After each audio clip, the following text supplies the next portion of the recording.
The Psychedelic Integration Coach and Psychedelia, Psychedelic Experience Integration, are a collective of professionals and peers interested in the potential psychological and spiritual healing properties of psychedelics. Our events are intended for the purpose of educating about mindful and safe integration of entheogenic experiences, offering emotional support, and creating meaningful connections between community members. Find more information at www.psychedelicintegrationcoach.com/events, and may you live that psychedelic feeling. Good evening. Thank you so much for joining us. Thanks for being so patient. Traffic has been a bitch today more than usual. We're still missing a couple of people, but we'll get started. Thanks for coming. My name is Sheri Malcolm Gadassi. I am a psychedelic integration coach and the founder and director of Psychedelia, Psychedelic Experience Integration in LA. We have been holding meetings and events and workshops and educational courses for a couple of years. Full, safe engagement with psychedelic substances. Hello. Please come in. And we have a great community going. I'm so happy to see a lot of new faces here today. As usual, it's really awesome because it means that our community is growing. So, and of course, thank you to our core members that keep showing up week after week, event after event. I'd like everyone to encourage everyone to turn to the person to your right and your left and say hello, introduce yourselves, because we're all about community connection. I'll say hello to you.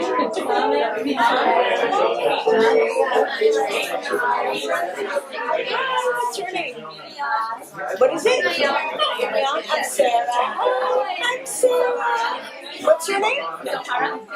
Oh, pretty. I have to sit back. Awesome. Coffee and drinks later. It'll be a sweet little coffin. So we're excited tonight to host dear friend and teacher Jon De Rosa. He is joining us for actually the third time, I think, right? This is our third Rapé event that we have had in the last year. They've always been great success. We've had some people here who attended the previous events. Jon and I have known each other, I think, for a couple of years, maybe a little bit more, right? Through sacred ceremonies.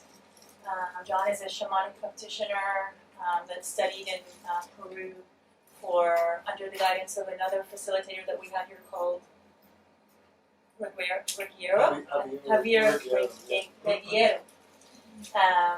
who's a fantastic ayahuasquero in Peru. And Jon came here today Jon has many different expertise. One of them is that he's a somatic experiencing practitioner and works with people one-on-one to, if you can explain it in 2 sentences. Pinpoint trauma in the body and work to release that stuck energy, that stuck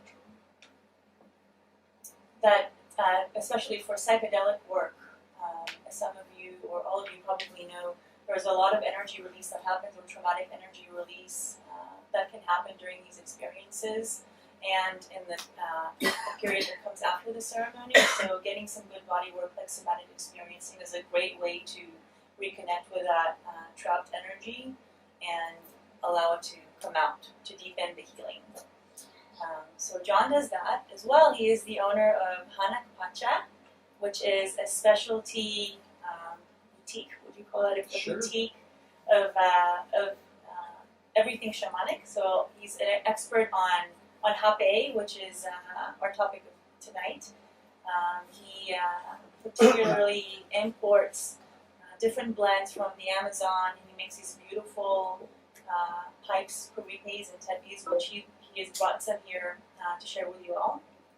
And he will guide us today through the different aspects of engaging with Rapé medicine, which will probably include some history, background of the medicine, how it's used traditionally, how some of us use it here in the West, how it's used in the context of ceremony, what kind of healing this medicine can introduce, and also how it can be used in integration work. So this will be lecture style, but also maybe semi-interactive, right? There will definitely be time for questions. There'll definitely be time for questions toward the end, and I may actually have questions for you guys to participate during, so don't be shy. Yeah. Don't be shy and take some notes if you want. And afterwards, after the workshop, we'll culminate. You guys can have a look at Jon's beautiful items, and there will be an opportunity to purchase some. He didn't bring too much with him today, but I didn't want to be like completely overwhelming because I know that time is a little limited here. So he has a lot of stuff. yeah, there's some things here. There's postcards which have my website and also information. So I ship every day, and in LA it usually arrives within a day. So if there's something that you'd like and you don't get a chance to pick up, email me, visit the site, and we'll make sure it gets taken care of. So. Awesome. Yes, one more thing, our legal disclaimer. As we all know, we are living in interesting times, a time when these psychedelic substances and a lot of these medicines are being proved beyond any shadow of a doubt that they are extremely beneficial for psychological as well as physical healing. However, these medicines, most of them, not the happy that we're going to talk about with tonight, but other psychedelics are prohibited, and they're scheduled as Schedule 1 substances, meaning they're illicit. So even though this is the topic of our conversation, please be mindful that we're not here to gather information on where to purchase illegal substances or how to partake in illegal ceremonies. This class is strictly for educational purposes, for harm reduction purposes, and for community connecting. Okay, so thanks for respecting our rules. And without further ado, Jon.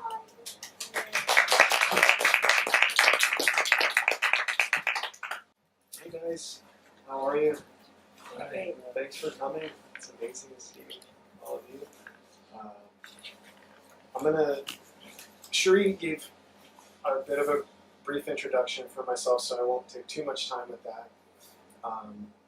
But I'll just reiterate that I've been working in shamanic healing, curanderismo, with plant medicines for maybe like the past 5 years, studying both here and in Peru with my teachers.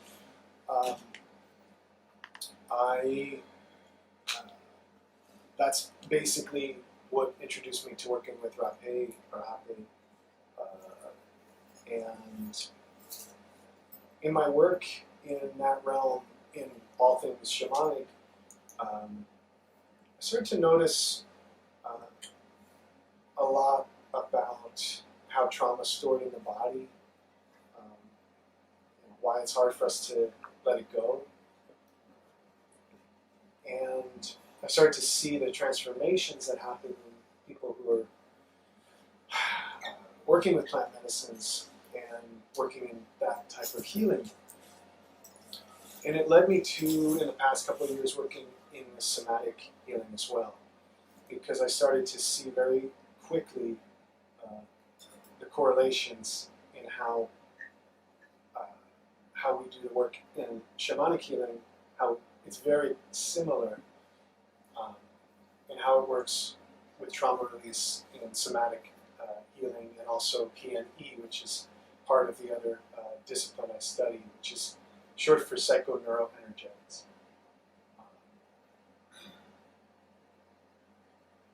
So the work that I do now, and the reason I bring it up, I should say, is that some of what I'm going to talk about tonight is totally factual, as much as it possibly can be with Rapé, because there's so little actually written.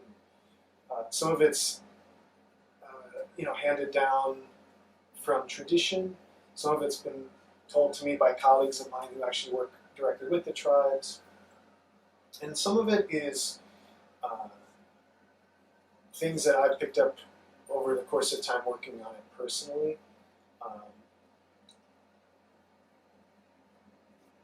My approach does involve a lot of the traditional elements. I also combine a bit of my background with the somatic as well, because I think that both are very important here. So I'm going to give you a little bit of like my own impressions on this medicine, how to do this work, and know that I don't consider myself an authority. this is a learning experience for everyone. I invite you to take in what I have to say and use what you can and see what feels right for you, and maybe use it to, explore and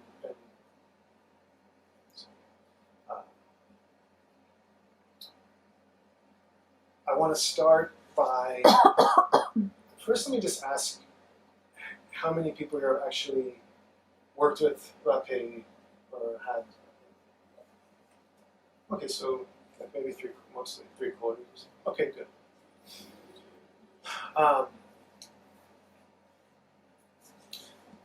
So, does anyone know what it is exactly, physically? Veronica? Yeah, it's 100% tobacco, and with different types of herbs and like branches or like the bark from a tree. Okay. It all depends on what kind of blend it is. Okay, good. So Rapé or Rapé, depending on if you're pronouncing it in Portuguese, is a blend of at its most basic. It would be mapacho, which is a very strong jungle tobacco. Nicotiana rustica. I always get that a little wrong. It is a blend of that mixed with ashes, specific types of ashes from particular types of trees. The ashes give it medicinal property, but also alkalize it so that it can actually be absorbed. That is Rapé at its most basic. In addition to that, there may be medicinal herbs and plants added to it to produce a desired quality, whether it be for a physical healing or energetic property or emotional healing.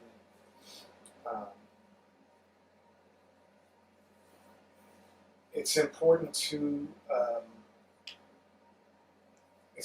state that mapacho is considered the mother or the father, depending on how you engender it, is the mother or father of all plants in shamanic healing.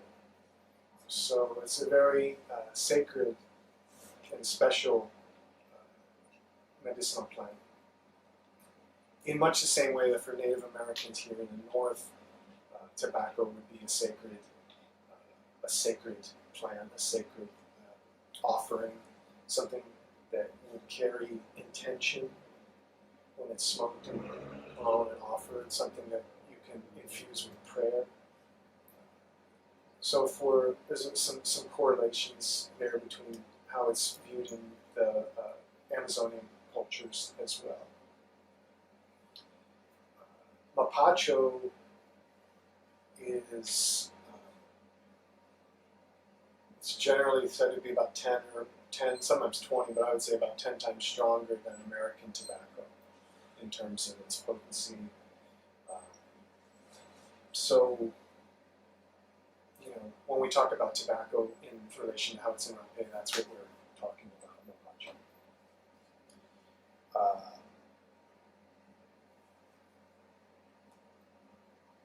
It would be Rapé would generally be administered with a Kuripe, which is like a Y-shaped pipe. There's some on the table there, and that would be a self-administration. Maybe we can grab one so you can demonstrate. I think I have mine, please.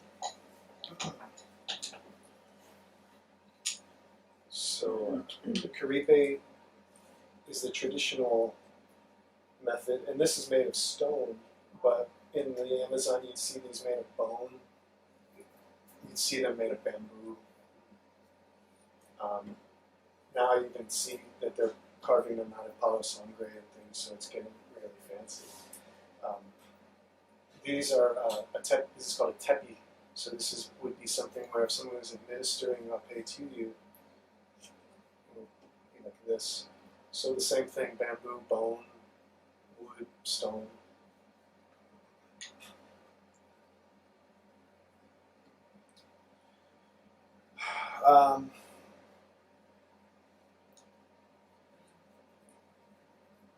All tribes have their own process of Rapé creation. There's masters in each tribe, and most of them keep the recipes and the process fairly secret. One thing I do want to introduce before I go into the more like physical act of the making it is I want to just like introduce the idea of intention, as I was referring to how the Native Americans might use tobacco as a sacred offering, as something to carry a prayer to the heavens, something to amplify an intention. And I want you to just keep in the back of your mind as we have to talk, because while Rapé is very powerful in itself as a plant medicine, I find myself saying this over and over again when people come to me for advice on how to work with it. Say, I feel this way, and it's not doing this, and it's not doing this. And time again, I find myself saying, it's mostly about intention. So we're going to get really farther into that as we talk about personal usage and things like that. But just as I talk about it from the start, keep it in mind. The origins of how it came to be vary, as they do tend to with plant medicines, and they vary from tribe to tribe in terms of what stories were passed down. We don't really know. It's kind of the mystery of it. It's kind of interesting. I read a really wonderful paper by Simon Scott, who's very well respected in this world of Rapé and shamanic plant medicine. And he was relating a story about his time with the Shawandawa tribe, and he was told the story of the Black Earth, which is basically that going back, the Shawandawa used to clear a jungle area to make fertile for their gardening and for growing food. And so they'd have to burn, the trees in this one particular area, just blacken the whole area. And what they would do with the ashes that were produced from this, we put them back into the earth and create this like wonderfully fertile ground. And they'd actually have a grid pattern, grid it off, and they'd put like holes and then they'd put the ash in there. And so while the young men of the tribe were busy doing this manual labor, the elders, the shaman, and the payes, as they call them, were working with the ashes and experimenting with the ashes and seeing how to mix it with the mapacho. In the meantime, mapacho loves this fertile ground, so the mapacho is growing in all of these ashes. And that is how it was related to him in terms of how the different varieties and different methods kind of started to come to be.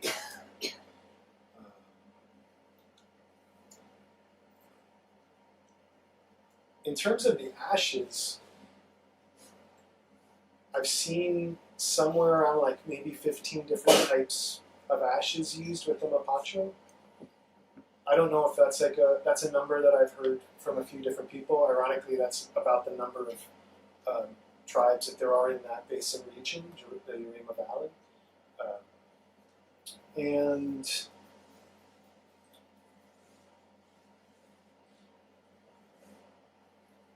it's said that, particular tribes favor particular types of ashes in their traditional blends. That the Yawanawa preferred the Sunu tree for the ashes, and the Katakina prefer the Muriatero. I see it change. I see it not necessarily sticking to that, and I don't know if it's because now that there's a bit of more of a market where these rapés are making them out of the jungle, or if it's just innovation in terms of what's available. But I've seen rapés from the Kuntanawa tribe using Sunu, the Kuntanawa tribe using Kumaru. So again, they're not hard and fast rules, but the idea with the ashes is that, think about the bark of a tree. Think about the trees in the Amazon. These massive trees absorbing the energy from the rainforest, absorbing the energy from the sun for hundreds and hundreds of years, and then being borrowed. They're very respectful in how they harvest it and made into a fine powder. And so we're kind of like harnessing all of that energy, harnessing all of that beauty and that healing power that it's been absorbing for all of that time. And there's so much more in terms of what goes into it, but I don't want to say too long on the actual process. I will say that there's sometimes a fermentation process involved with the actual mapacho. If you are a rapé user who's had some very funky rapé, you may have had some type of a fermented mapacho. And once again, the additives that can be used are many. Almost any type of floral essence can be added. Tonka seeds, which are very sweet like vanilla, can be added. Bobensana, which is a master teacher plant used in dream work, can be added. And this is just some things that come to me off the top of my head. One of the rapés that we have in the back here, the ahosacha. Ahosacha is a beautiful healing plant from the Amazon that's actually a cleanser. It's a bit garlicky, actually, and the hunters would use that rapé before they went on their hunt, partially because it would mask the smell of the human body and keep them more stealthy, or they would drink concoctions of the ahosacha. Even to this day, from my time that I spent there and I dieted that particular plant, I was told that newborn babies in the Amazon will be bathed in the leaves of the ahosacha because it's believed to have such powerful purification properties. So here's where the artistic elements come in the rapé creation, which I'm seeing more and more.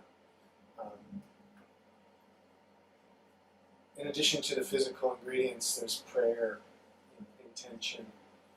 Not just anyone makes rapé. It's usually a chief or a son of a chieftain or someone higher up in the community. And from my friends that I have working down there with the tribes, they have related me stories of the famous rapé makers right now. So there's minor celebrities down there that are creating some beautiful medicine.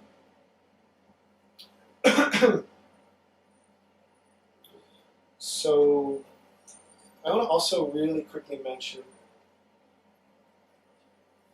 the rapés that I'm talking about today. They are of the non-psychoactive variety. Psychoactive, I guess, is a little bit of, I'm not sure, Cherie, if that would be an accurate term, but what I'm talking about is rapés that do not have a psychedelic effect on the brain. So there are ones that exist that contain yopo, which is a very DMT heavy containing seed that would provide almost like similar to an ayahuasca experience. Isn't it 5-MeO-DMT in the yopo? Yes. Yep. And there's a few other plants as well. But so while those exist, when I talk about rapé today in a general sense, I'm not really referring to those. Those are, I consider to be a little bit of a different category and would need to be treated with a little bit of a different approach, especially if used in conjunction with other plant medicines, because there can be some reactions there. So we're talking about a basic mapacho and ashes type of situation today. So now that we've gotten a little bit of the the basic how to make it out of the way. Why do you think? Why would anybody do this? I mean, anybody who's worked with it knows that it's a little uncomfortable. It can be a little uncomfortable. What are some of the effects and the healing properties that you would think would come from working with this medicine? It's a heart opener. It's a heart opener. What does that mean for you?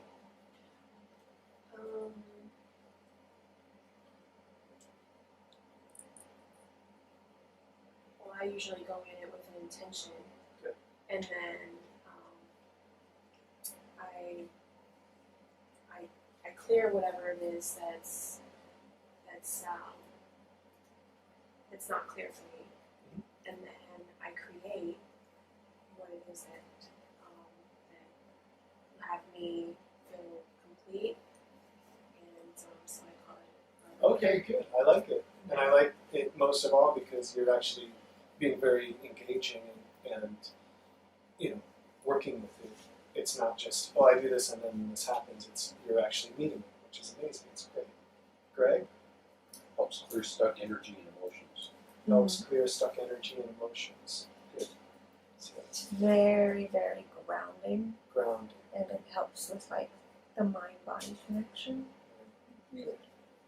Yes. Connects you to your higher self. Next to higher self. Very- Okay, I like that one. Yeah. Sure. I was gonna say it amplifies my intuition. Good. It quiets my mind. Quiets the mind. Good. These are all correct. And I'll just add. Where I was really going is a lot of the remedies for plant medicine, whatever the medicine is, goes back to cleansing. It's hard to say what all of the initial intentions were for these medicines because I believe it varies by the tribe, but purging was probably pretty high up there with what it was created to do. If you think about tobacco shaman, mapacho shaman, ingesting large amounts of mapacho as part of a diet, as part of a diet, cleansing and pulling out a lot of that, not only the physical junk, but the emotional as well. So it's meant to be a purgative, but I believe typically. I believe that at its core, much like ayahuasca, really, if you think about ayahuasca, some of the most pure traditions of that really don't believe in revisions whatsoever in terms of having a reason. It's more about it could be completely a physical cleanse. So again, that's a whole other topic and debate. But my feeling is that physical cleansing was a very important reason that this medicine was first created and used. When you think about mapacho and the ash together, that's sort of the reaction that you get. I believe, and again, it's really hard to say, but from what I've read and from what I've been told, a lot of the additions came a little bit later in terms of the added ingredient specifically for joint pain, the added ingredient specifically for inflammatory. But once again, this varied by tribe.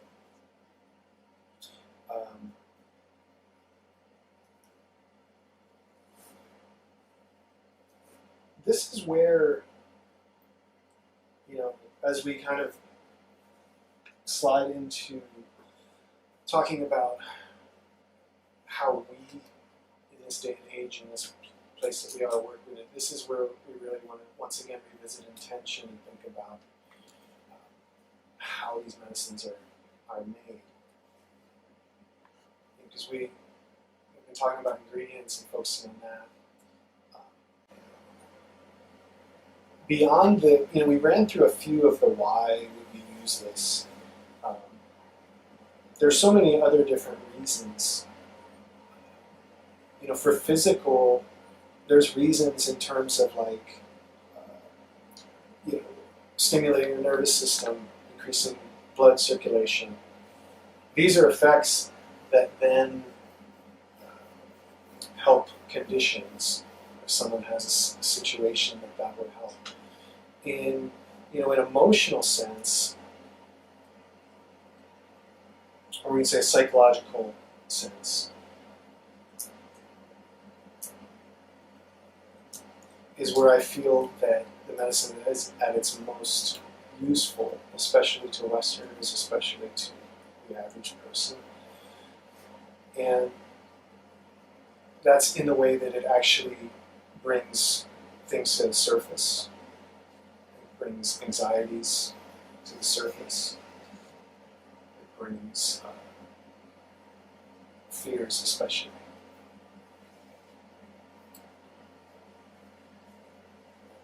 I think that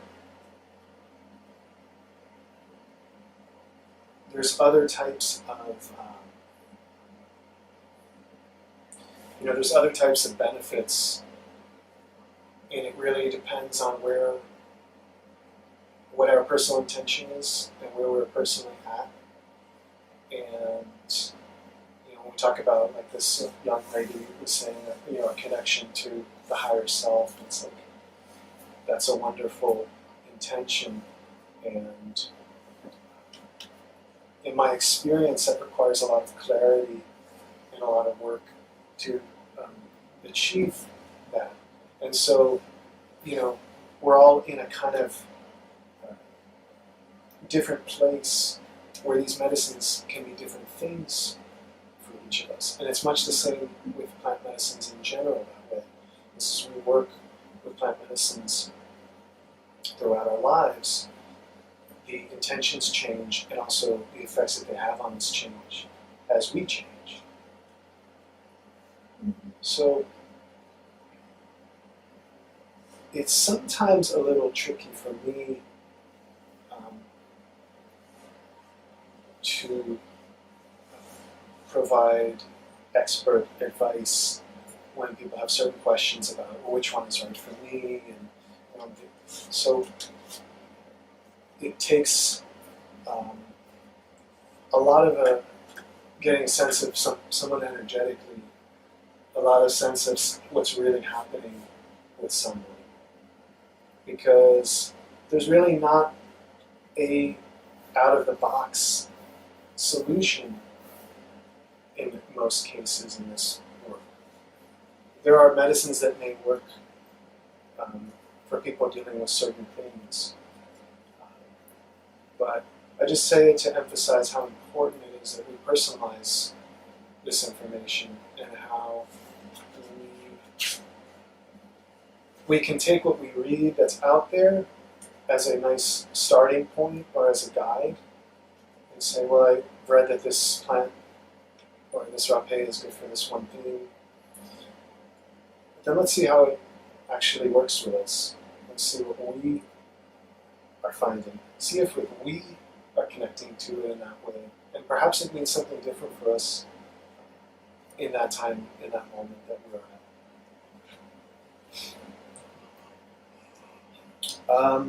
Okay, so I'd like to talk, get really into all of this. Seems to be, when I put out there that we were doing this talk again, this is the second one we've done that's like this. The last one was about a year ago, year and a half. And as I look back on it, a lot of people viewed that. And when I look back on it, I said, this is pretty good, but there's some things that I would have liked to go into a little bit more. And I put the call out to some people in my community and and saying, like, what are some of the questions that you have? And so much of it, so many people had so much of the same types of questions, so it's really good to see what's really on people's minds.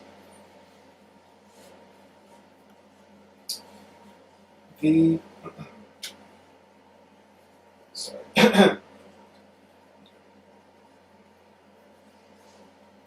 Before I go any farther, I want to say, sometimes I have the tendency to kind of like be a little all over. Am I kind of staying on a good track here? You're great. Well, does anyone have any particular questions about everything that was said up until this point? I have a question. Sure, I'll go. A lot of the different plants that we use open up certain things inside you physically. There's a physical something that it does. Do you know what specifically Mapacho does? I guess I don't know if the question is biologically or if it's accessing certain receptors, things like that. We see Mapacho as sort of an all-powerful plant, being at the top of the hierarchy of plant medicines. I think it's a powerful purgative on its physical level in terms of clearing. I think that it's very astringent as well in terms of pulling out. I think that it's very much so an amplifier of intention. I don't know. I can't say for sure specifically if, like for instance, I would say with Bobansana, where, I know for a fact that Bobansana is this beautiful teacher plant that is used quite often in dream work, exploring dreams, heart-opening types of healing. I always see Mapacho as almost like,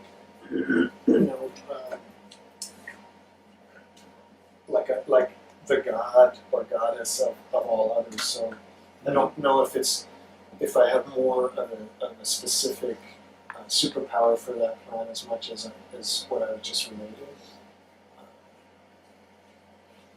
Sure, Dennis. Can I jump in? Dennis has worked quite a bit with in separating Rapé from Mapacho, because the two seem to act differently. I know there's Mapacho in Rapé, but it just has a different characteristic when it's applied. And it seems to give a big jolt to the nervous system, I think, physically. It's the first thing, because it's right there. Everything goes through those membranes, and before you know it. Well, the first time I had it, it felt like my head opened up like a satellite dish, and I could see the universe. I had to touch it. That was not good. That's the moment. But Mapacho alone is like John said, it's the master teacher.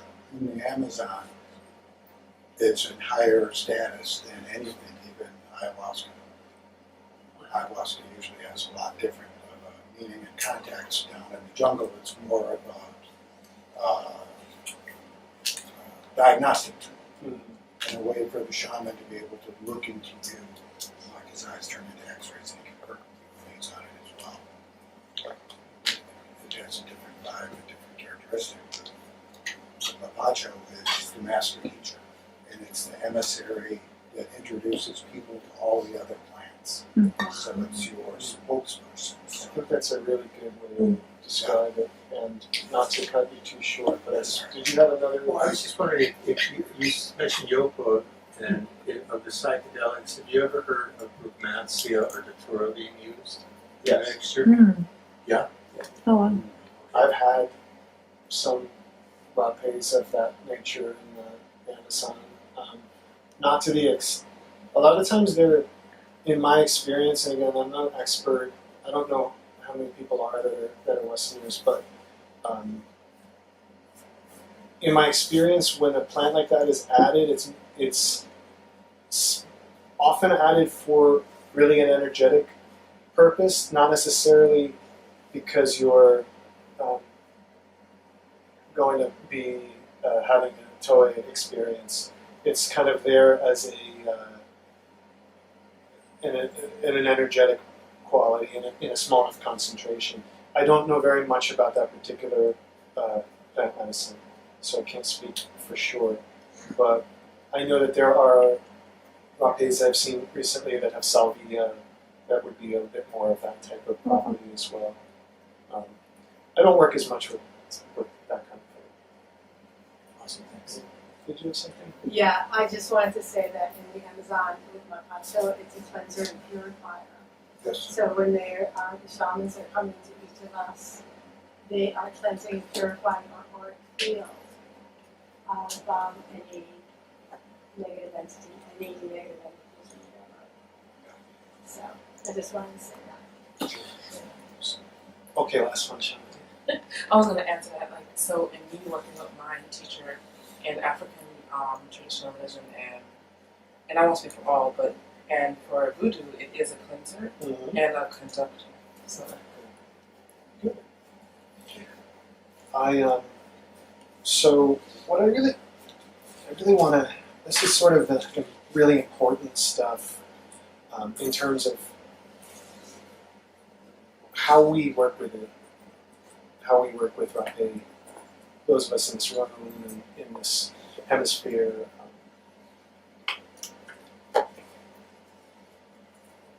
You know,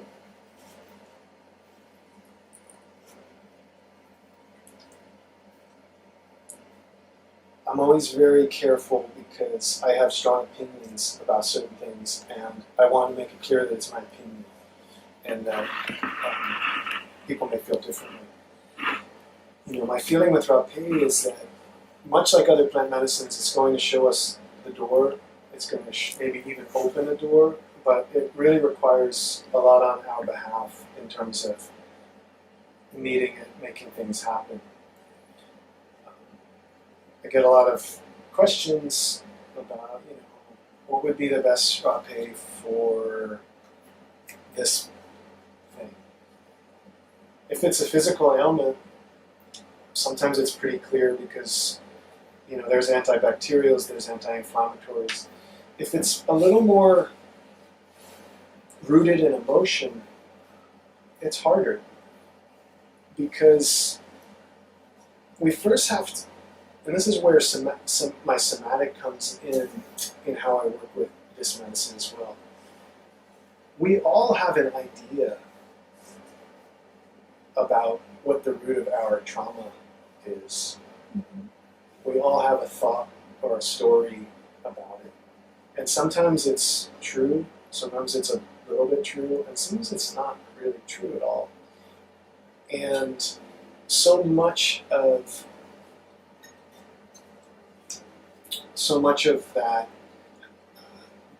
finding the root of what's happening has to do with sensations in the body. Because the body has an amazing memory, and it's a much more accurate memory than we have. So my approach to Rapé is to use a somatic approach, meaning start to notice what's happening in your body beforehand. Start to notice what's happening in your body as you work with it. Because whatever is happening is going to be emphasized, amplified, and brought to the surface. And we need to kind of let those things happen, because any type of resistance, because we're like, no, that's not the thing, it's going to sort of put the brakes on it a little bit.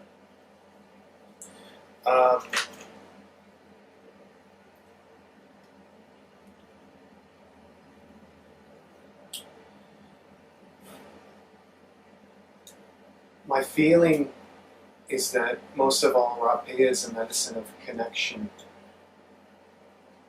So what I mean by that is that it has the ability with our assistance to open up energetic portals in the body.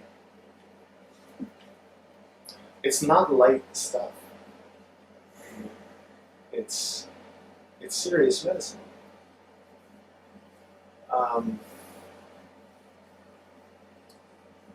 As you know, intention and setting is very important with all of these medicines, and Rapé is no exclusion from that. And I'm very conservative about the way I treat Rapé and the advice that I give, because Rapé has this reputation because it's a bit more of an accessible medicine. Most people are introduced to it by way of another plant medicine, a ceremony, and they have it. And it seems like I hear a lot, it's like, well, it's a good way to stay in touch with the plant medicines, like while I'm not in ceremony. That's very true. But it should also be treated kind of in that ceremonial way all of the time. As I mentioned before, psychologically speaking, it deals with fears. For myself, even as someone who's worked with it for years, that is like the thing that comes up. Anxieties. A very strong application is going to bring a lot of shadow out. And here's where, the way we work with it really matters in how we can tie up what's happening. Because if we're kind of like, I have like 15 minutes before work and have these things stirred up, start to simmer to the surface, and we don't have either the time or the focus or the attention to work with them, we're going to really end up with a lot of kind of garbage that's hanging out on the surface, and it's going to give us some more anxiety. It's not really going to resolve anything. And what I also notice is that it leaves you a little bit hanging wide open, a little susceptible. And once again, this is, personal thought, experience, and it could be very different for most people or some people. I have a question. Yeah. When you say work with them as the feelings come up, what does that look like? So,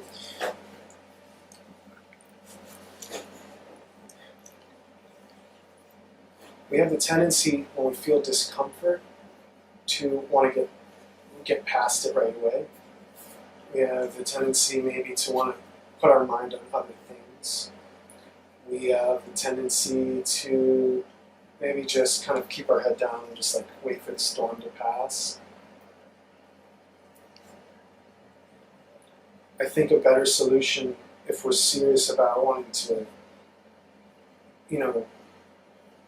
have a practice and develop a relationship with the medicine, we kind of need to be willing to really sit with it, feel where it is,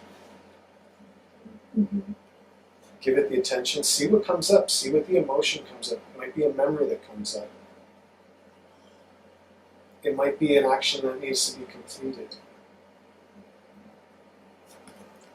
If you go far enough into it, you might throw up, you might purge. It might be that. It might be an emotion that's just really stewing. So, that's kind of what I mean. Instead of just saying okay, well, the 15 minutes are up, the effects are kind of going away. It's I feel okay. Because that's how we end up disassociating in the first place from the trauma that we have, is we don't really give it the attention it needs when it happens. And that's how we end up stuck with it somewhere in our body that doesn't want to go anywhere because it has nowhere to go. So, yes. I also want to add to that that I think music plays an important role in that too. Music that you choose to play or to During. Yeah. I think that's a good point. Yes. Yes. Are there any circumstances in which you would suggest, like on a particular day, not to use the Rapé if, let's say, you're feeling particularly anxious or you're going through a particular crisis or whatever, because it does bring up stuff, and if you don't have the tools or the ability or the strength to deal with what comes up? I think you need to be very kind to yourself first and foremost. I'm very much, I've put myself through a lot of physical distress under the guise of healing, over the years, and come out on the other end being like, well, yeah, I think that was for the best, but maybe not. I don't know. I mean, I put a lot of trauma in the body by healing the trauma. So I think that being kind is important. I think that we need to be very careful with people who have had trauma and working with Rapé to heal the trauma, because it's very delicate. It's very delicate with trauma, and we don't really find that trauma responds well to intensity. If it doesn't provide a safe place to release. Trauma is released, in my experience, when there's the safety and the comfort and the support. So, there's people I know who swear by combo, there's people who swear by a lot of the more purgative. It's like, I think it works for some people. I think it's amazing. I've seen it do, all of these medicines do miracles. We need to ask ourselves where we are in our lives and if we are feeling that that is the right approach. If I'm working with someone who has had trauma, especially early childhood trauma or different things, I don't mix my practices. I don't say, oh, we're here to do somatic, I'll do Rapé. I don't do any of that. And with Rapé, for me, it's purely relegated to a shamanic healing capacity. It brings up another really important topic, and that's administering to others.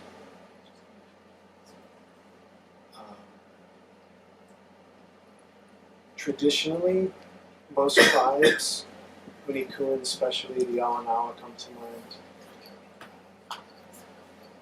The belief is, when you're blowing Rapé into another person, there's an intense energy exchange. It's not just the person doing the blowing, it's the person, it's coming back the other way too.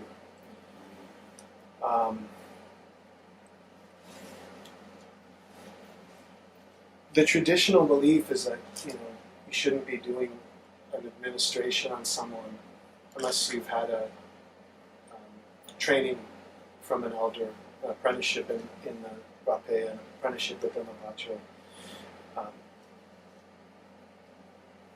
My personal feeling is in line with that, although I'm a little more of the mind of if you've developed the relationship with the Rapé for yourself over the course of time, where you understand energetically how it's working.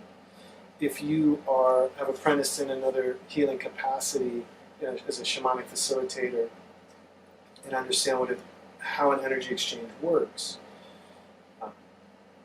ideally I think it's important to have completed plant diets of some type to understand energetically what's happening. It's not just powder that's being blown, there's a whole world of energetic exchange and also healing happening.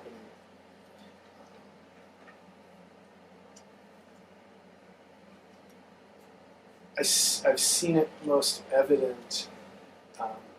Well, I will say, I think that if you're partners, if you have a girlfriend, boyfriend, husband, wife, I feel like you already have an intimate energy exchange, and that if you have a relationship that makes that feel good to have that exchange as well with the Rapé, I've seen that be okay as well.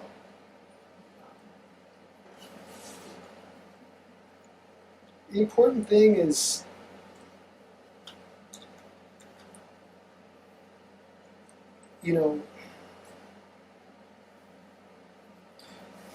you want to really be careful. You want to ask yourself what kind of energy we're receiving. Not only as the person on the receiving end, the person who's actually doing the administration, because you're going to pick something up a little bit. You know,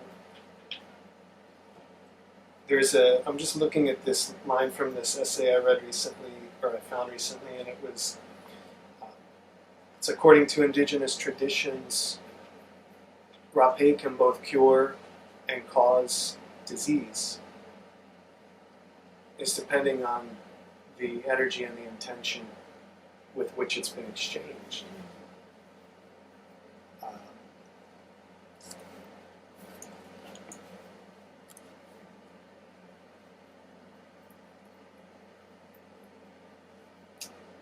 I think that, you know,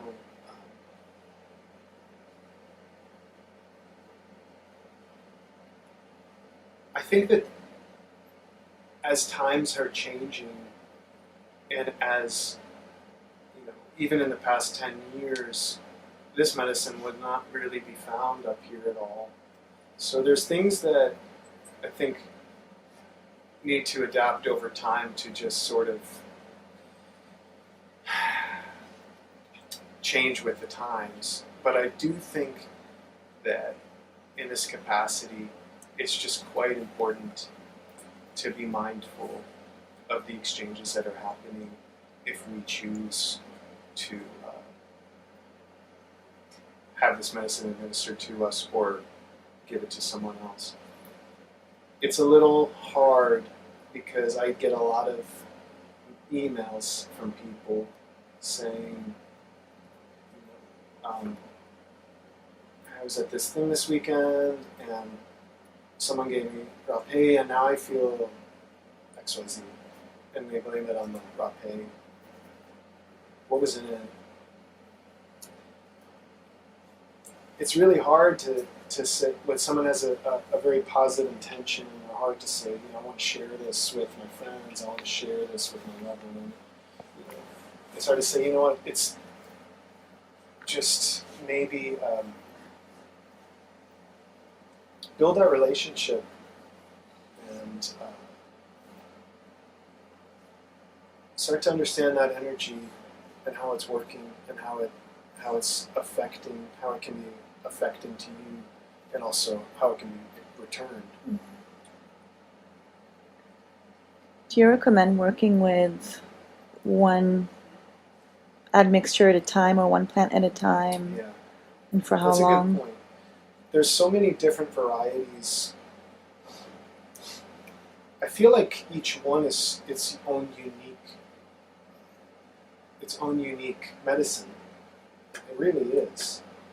And I suggest, in my experience, the best way to develop the relationship is to maybe try one, try two, see what feels like it resonates with you, and then work with it continuously for a period of time.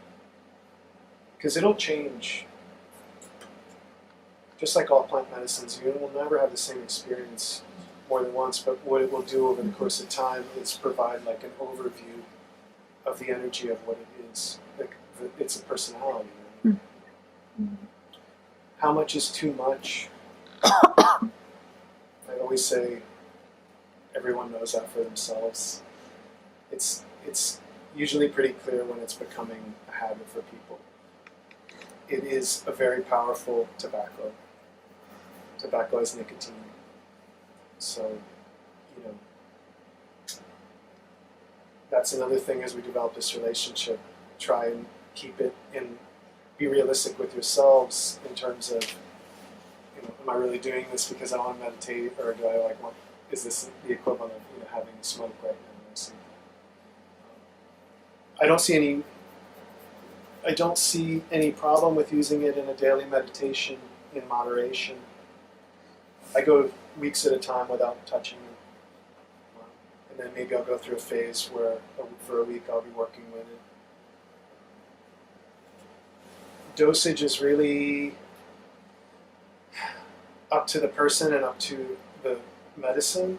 I have some articles that I'd be happy to send that are useful for the very most basics like that. In terms of my last thing, I'll just say some, and then I'll take some questions. People have asked about risks. Once again, I think, as far as I know, there hasn't been any conclusive, real studies done that can say, that this has caused this and this. I think, once again, it doesn't care. Rapé doesn't carry the same dangers as smoking. It's not going into the lungs. There's not, in most cases, it's completely organic. There's not kind of the additives and the chemicals that we're going to find in American cigarettes. It doesn't mean that you should do handfuls of it every day, like I see people in the jungle doing. They're superhuman. The worst that I've seen is a sinus irritation and things, and obviously you should stop if you're feeling that. I can't speak to super long-term effects. I have never. I did actually quite a bit of research leading up to this, and there has not been hasn't been anything on record as it being cancer-causing or anything like that. But once again, I think it's just very important to be smart, be mindful.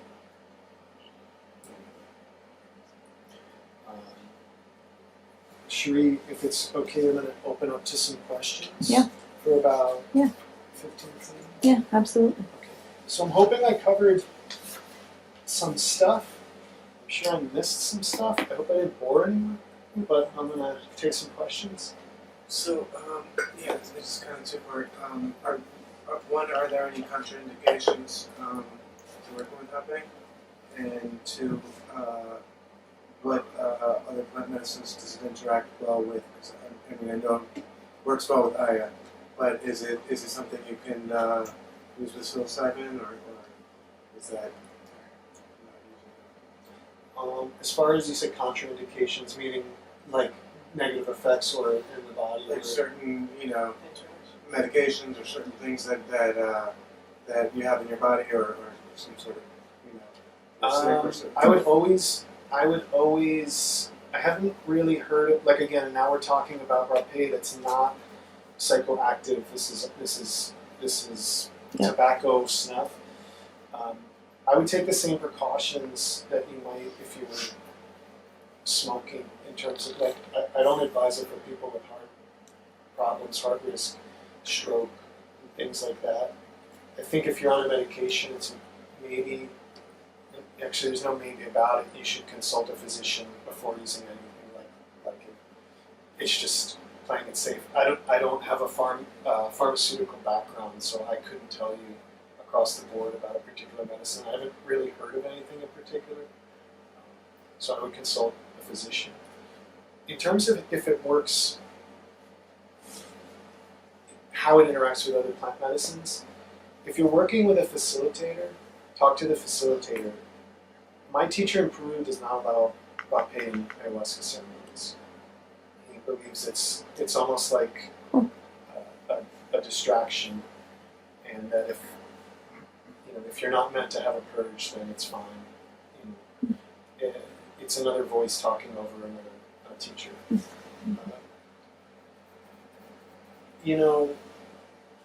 I don't have the experience with psilocybin to say. Greg, maybe you do. Yeah, it does. It does It work. works nicely with psilocybin. With LSD, and even with, I think it's great with cannabis. It's very synergetic with other medicines. Psilocybin, LSD, and cannabis works very well. There are a lot of people who talk about not mixing plant medicines all the time, but my experience is, that's very cool. Can help. Rapé can help extend the journey, no matter what it is. Probably the only thing I would be careful with is the Tura or toy. That's crazy stuff to begin with. So I don't know if I would add anything else to that. Yes. Question that kind of just like an observation. I noticed since I've been doing it, my home, I do a meditation in the morning and at night.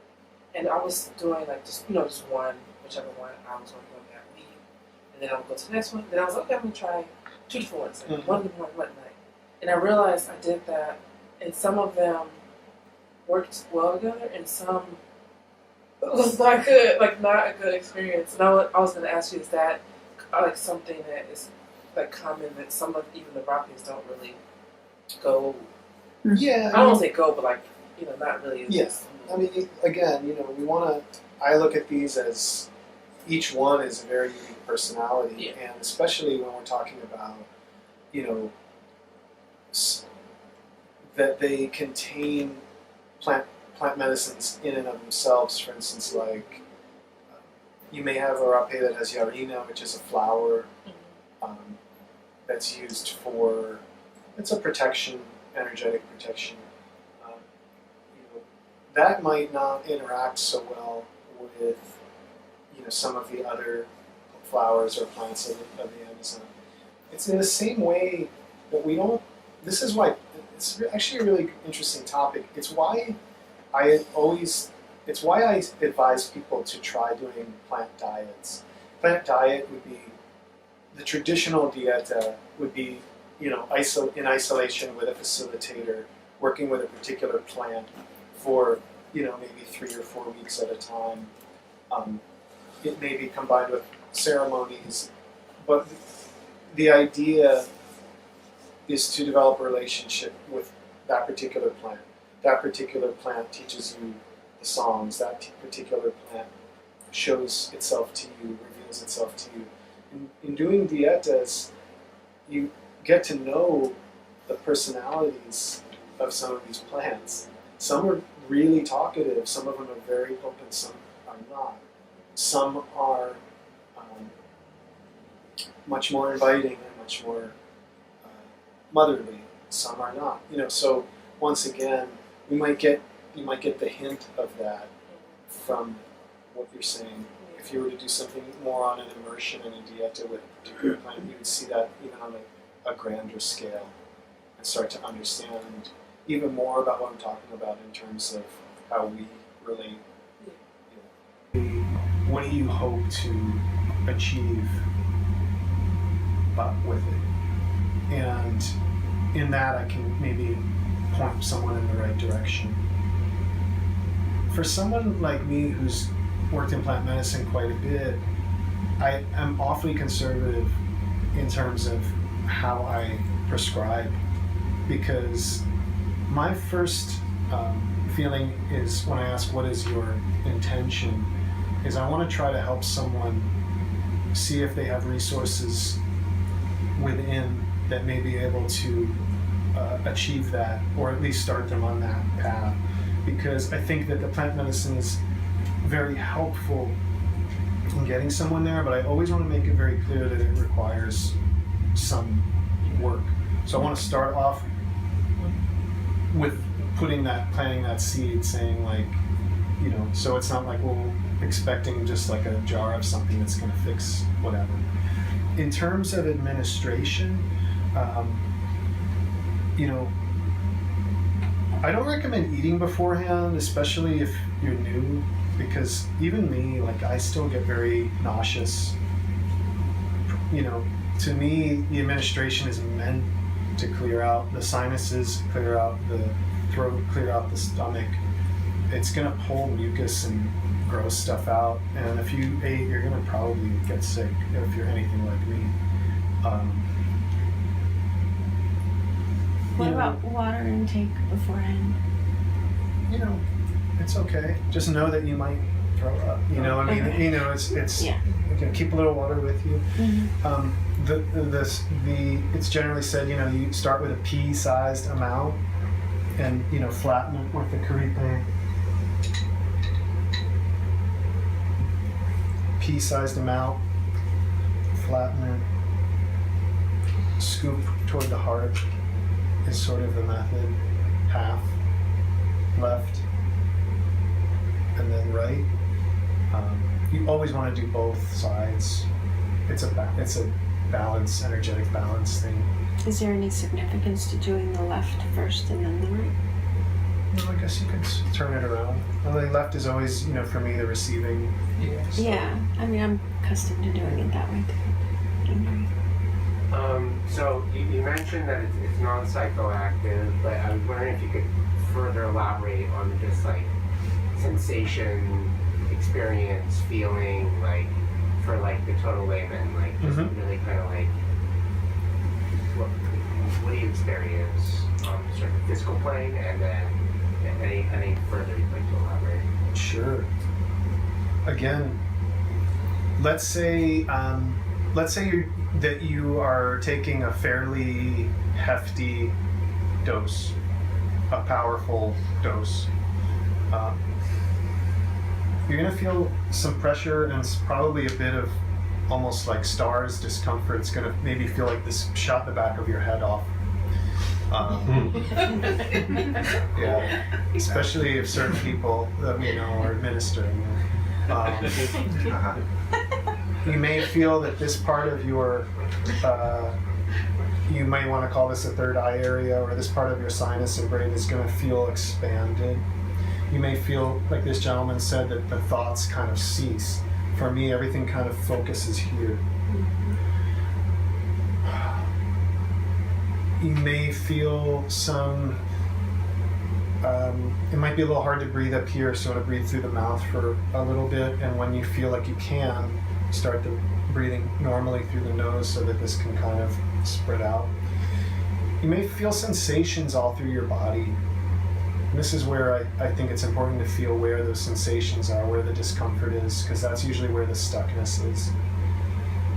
You might feel some sweats. You might feel some nausea.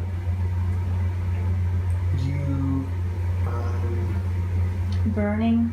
A little burning in the sinuses that usually goes away in a little bit.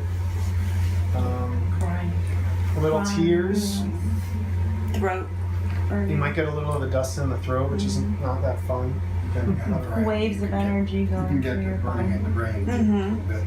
It's really different because, like, again, it kind of tends to know where to go. So you might, I've had it where it's like feeling all through my arms, so the tips. And I've had it, it's like you just never quite know. But in terms of the sensation, and again, I think because there's a little bit of that, the actual nicotine experience, there's going to be some of this. Like there's like a little bit of maybe an increased heart rate, increased blood flow. The experience generally is probably intense for maybe, again, it can vary for people, but usually after 10 minutes, it's starting to kind of subside. And when you do it, it's not as if you're incapacitated, really. I mean, I've done it and had a meditation and then my doorbell rang, and it's not ideal, but it's like you can still function. We're gonna get everybody, so sorry. Do you blow your nose before breathing through the nose, or do you go ahead and breathe No, in? I try to not blow my nose until I absolutely feel like I have to, until it's basically dripping.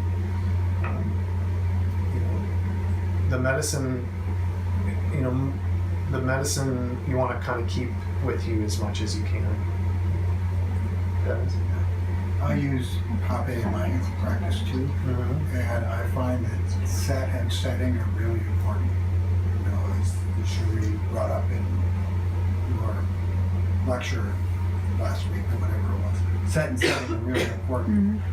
So if you just, you're in your car, you're on your way somewhere, and you've got your Rapé with you, and you have a few minutes and you blow some up your nose, it's going to be a lot different than if you're at home with soft music and a chance to calm down, get out of your mind into your heart, set an intention, and then take some Rapé and meditate for 20 minutes.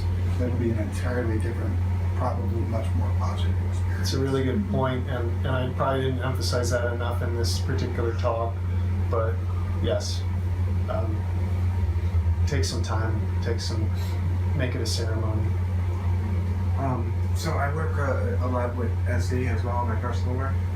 I'm assuming you do if you're trained with it. Do you bring that into your personal work with this? Or in other words, when you finish taking in the Rapé, are you allowing yourself to move intuitively through the somatics, or are you sitting very still and just staying grounded?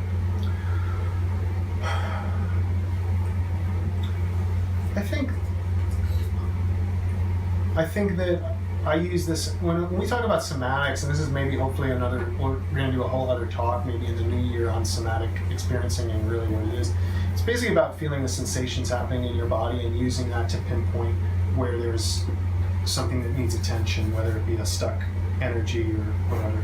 I think for me, because Rapé is an amplifier of that and is bringing things up to the surface, it might intensify a sensation that's there on a subtle level and allowing me to see the depth of what's happening in that stuckness. Do you move through it, or are you an observer around it? My idea of moving through it is very pretty much static, unless I feel it's a motion that needs to be completed. Sometimes with trauma, especially that's a physical accident, the brain wants to complete a motion. And what's going to happen is a person's going to keep getting injured in that same spot until they complete the actual motion. So it could just be you went to put your coffee cup on the glass table and your hand went through the glass table and you didn't get to complete that motion. And then all of a sudden, you cut that hand again. And then all of a sudden, over the years, you hurt it because the brain is obsessed with wanting to complete something.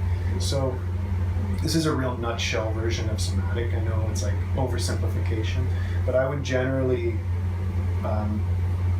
my movement would be an energetic movement to try to, maybe I'll hold a point there and give it some attention.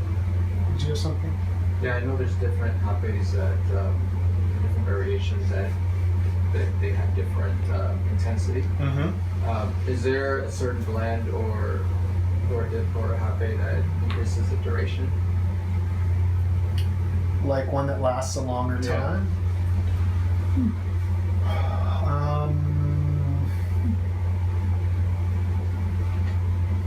I'd have to think about that. I think it might really depend on how your body, keep in mind, your body is also able to build resistance to these things. So, a bigger dose might be the solution, because I don't know if there's one that would provide, a standard longer term effect for all people. There's certain ones that I've had that they have done that, it's like, well, I really need to give myself 30 minutes for this because I know this particular one, but I haven't seen that that's always the case for different people. Have you ever seen an allergic reaction? Yeah. What form did it take? Sinus irritation. And I've also seen sinus irritation for two other things with Rapé, which is if it's not ground fine enough, and if the balance of ashes to mapacho is off, meaning if there's too much ashes. Yeah, I've seen quite a bit, but not from anything that's come from me. And how would you handle that then? You just wait and let it clear? I wouldn't use that one anymore. Well, there's that. Yeah, I would definitely, again, first and foremost is you want to be kind to your body. So heal first. Heal. Especially if there's any kind of sickness in the body. Sometimes people feel like, oh, Rapé is going to help my cold. If you want to do that, that's cool. I feel that, if you have an irritation in your sinus, you may want to just stay away from all that stuff, for a little bit and give it some time to heal. If you work with Rapé, you might notice that you might eventually, I can't remember. What I'm trying to say is it will pull out toxins. And so I have seen it where, somebody's working with Rapé and maybe they get a little bit of a quick cold. It's hard to say because I'm not a doctor, but sometimes the feeling I get is like, it's kind of pulling some gunk out, because usually it passes pretty quick. If you take like a large dose and it begins to travel down the back of your throat, you mentioned it's beneficial to hold on to the medicine as long as possible. Would you recommend swallowing it or You can spitting it out? you can spit it out. I Would mean, it make you sick if you swallow it? no, it's fine. It's fine. It might make you purge because you're ingesting pure, tobacco. There's some traditions that would say, yeah, you have to swallow it. There's others that say no. I'd say if you do swallow it, know that it may intensify the purgative effect. I love Rapé in ceremony, and I always, the facilitator that I work with, there's a time limit, and I use it for periods where I'm stuck, and I found that very helpful. I've tried, but I've never been able to really get into the practice just on a daily basis. What are the advantages, the added advantages to working with it? I think it really depends on. I mean, if I always say this with every plant medicine. I mean, if you feel complete, if you don't feel like you need to, there's really no reason to partake. I think with Rapé, everyone here that I've spoken to, who I know has different reasons for using it as part of their either daily, weekly, or whatever rituals. For my purposes, it's learning the personalities and connecting to the actual plants themselves. For me, it's a form of dieta, as I work with a particular Rapé for maybe 30 days at a time and start to get an energetic sense of what that plant is or what that blend is. For someone else, it could be that meditation is very challenging for them and they have a lot of mind chatter, and that the Rapé offers a bit of grounding and some quietness of the mind, So, others say that, if they're working in a plant medicine regimen, maybe doing ceremonies every month or a few months, that having the access to the Rapé allows them to kind of have a connection to the plant world without being in ceremony constantly. So there's a million other reasons that people may personally have. I always like to look at Rapé as